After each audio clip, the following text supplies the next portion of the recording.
Yeah. Okay. Sir, yan nga po, can you tell us, ano po yung reaksyon ng department kung sa sinabi po ng mga diskaya na hindi sila makikipag-cooperate sa ICI? Well, we also heard the news yesterday that nagsabi yung kanilang abogado na hindi na sila mag-cooperate. Nabigla kami, pero as far as the department is concerned, wala pa naman yung pahiwatig na sila ay hindi magpapatuloy ng pag-usap sa amin. Ganun pa man, ako ang personal na pananaw ko, I don't think they're in a position to demand anything at this time. They're applying for supposedly witness protection coverage, and we have our procedures to determine whether or not they will be qualified or not. It is not for anybody to dictate to us how we will go about doing the evaluation. It is not for anybody to impose any conditions.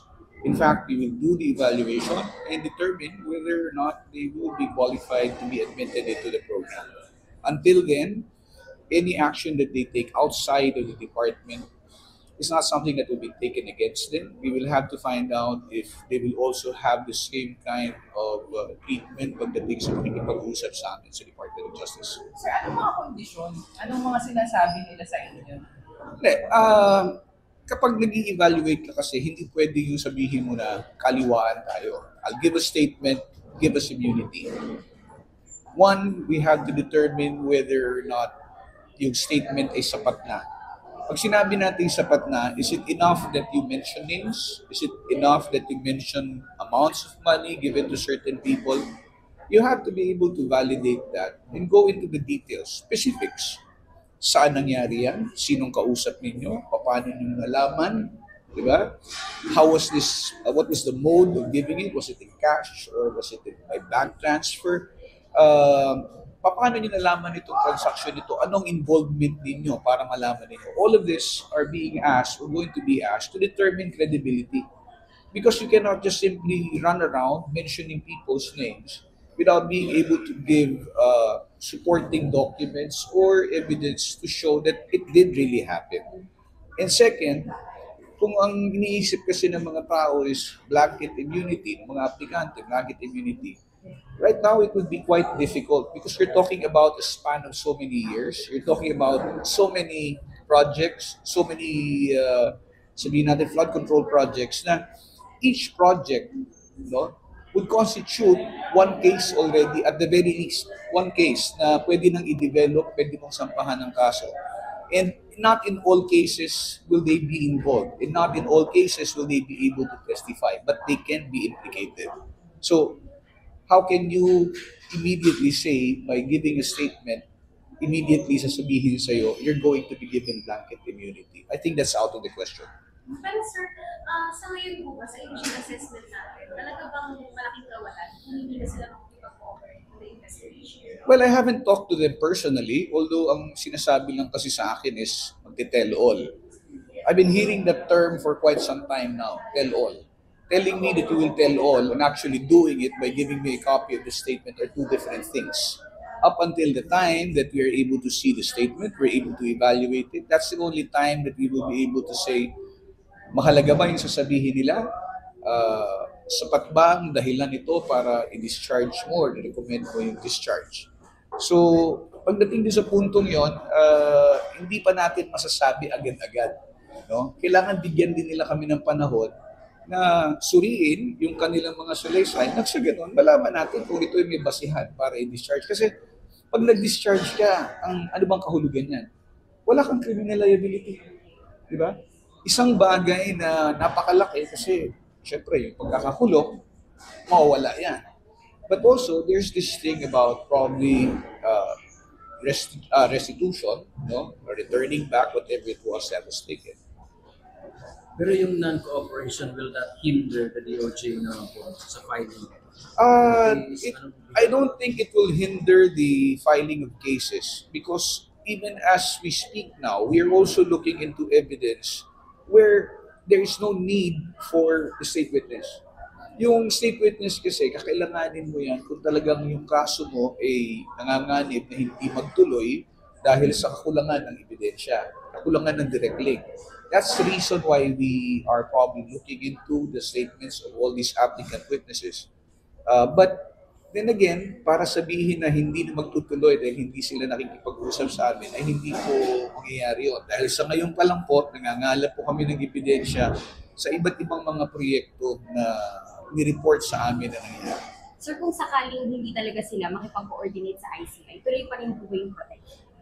Well, the protection is there because remember, the protection was provided to them as a consequence of the ongoing legislative inquiry sa Senate and sa House.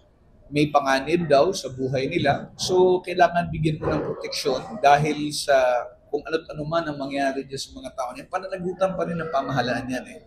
So it is incumbent upon us to provide that protection, but definitely that protection cannot be equated with immunity from being sued. Sir, yung hindi nila pag-cooperate, pwede bang gawin ng DOJ na rason yun para hindi sila state witness? Well, that's one reason because there's nothing to evaluate in the first place kung hindi sila makikipag-cooperate. Sir, may statement na sila, sir, with the DOJ that they are not willing to cooperate with the investigation with the DOJ, sir. Meron ba ganun? Statement na hindi sila makikipag-cooperate sa With the amin. DOJ. Wala pa silang sinasabi. Tulad nga na sinabi ko, ang narinig pa lang po namin is yung kanilang deklarasyon na sila ay hindi na makikipag-cooperate sa ICI. Ang ginasabing dahilan is because inaasahan sana nila na ang ICI ay magbibigay ng rekomendasyon para sila ay favorably ma-admit sa program.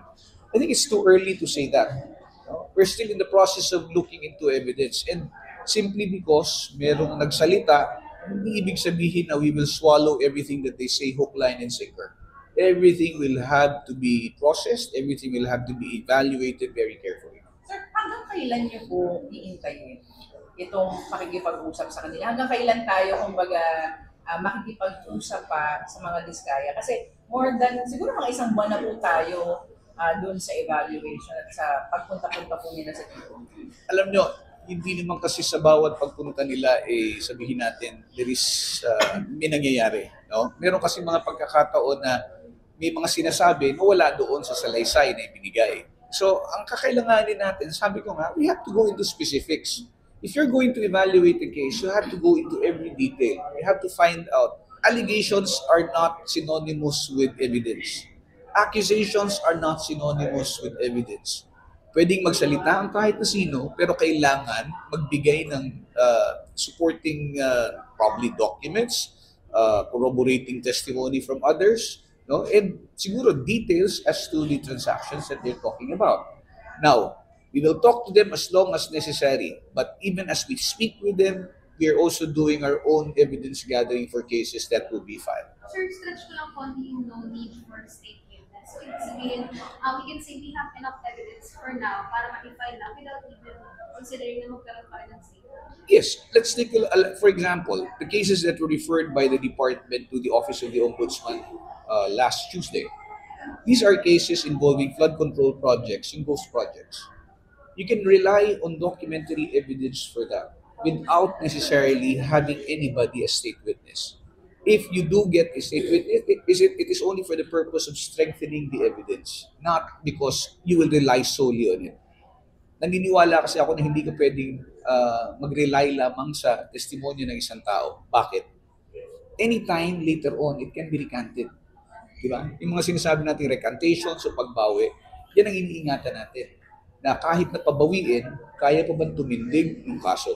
So, tayo, ginagawa natin ngayon, nag-file, nagngangalap tayo ng ebidensya sa mga kaso na kaya nating mapatunayan kahit na pa hindi mo kakailanganin ng isa man doon sa mga testigong kinakausap namin sa ngayon.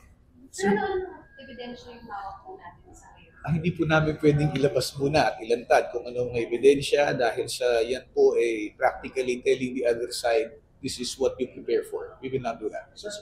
How many affidavits do ba may pasok ng Diskaya?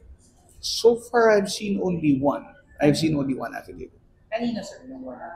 Affidavit of, I think, both spouses or if not, kung hindi si Curly. I've seen only one affidavit so far.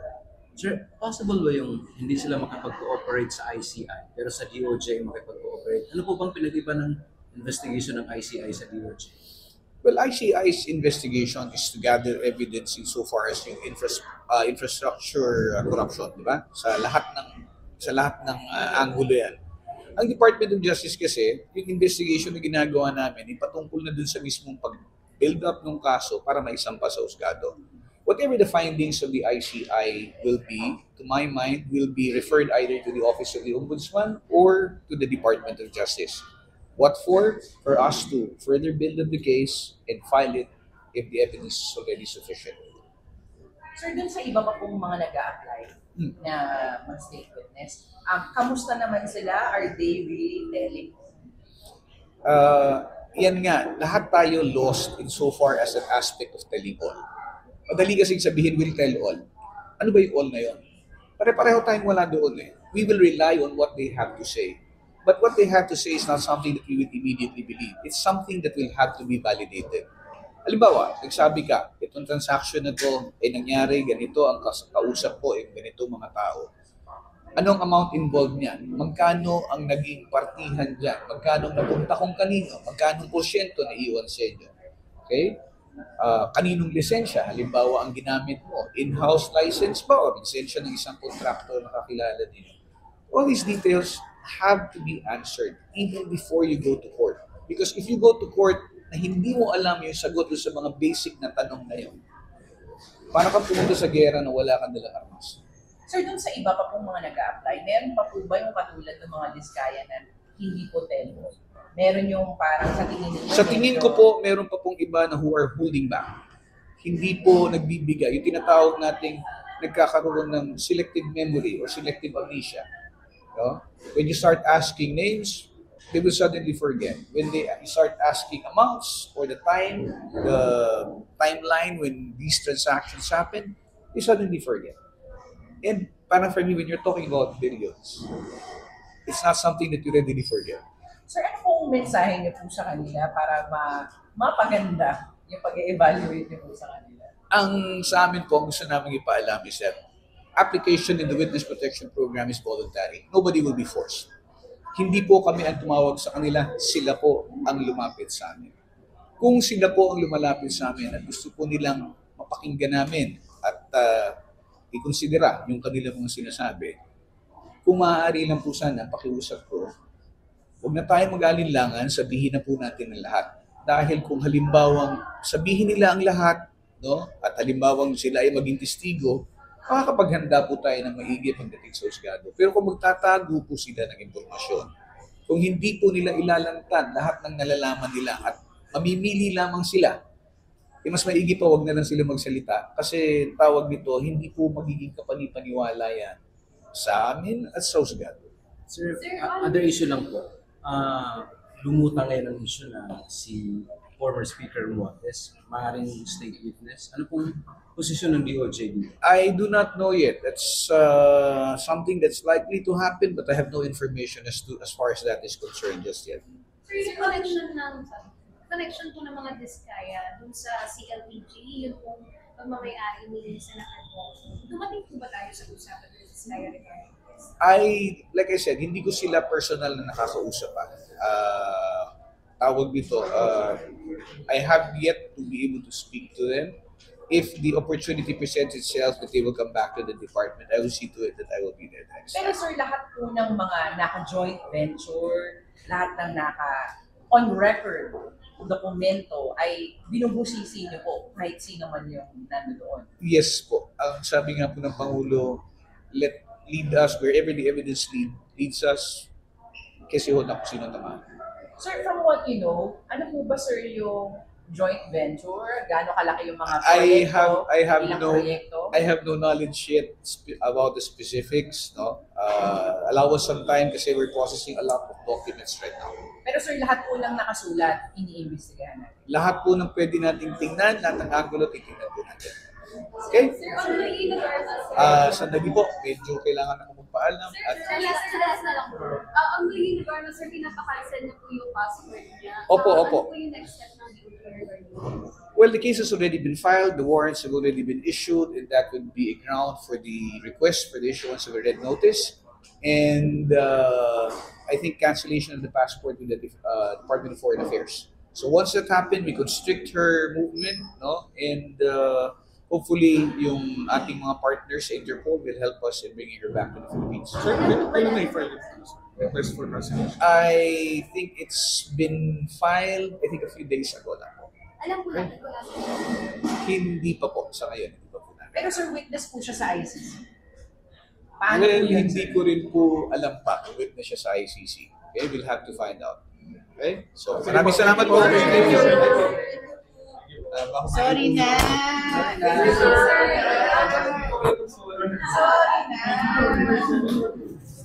na.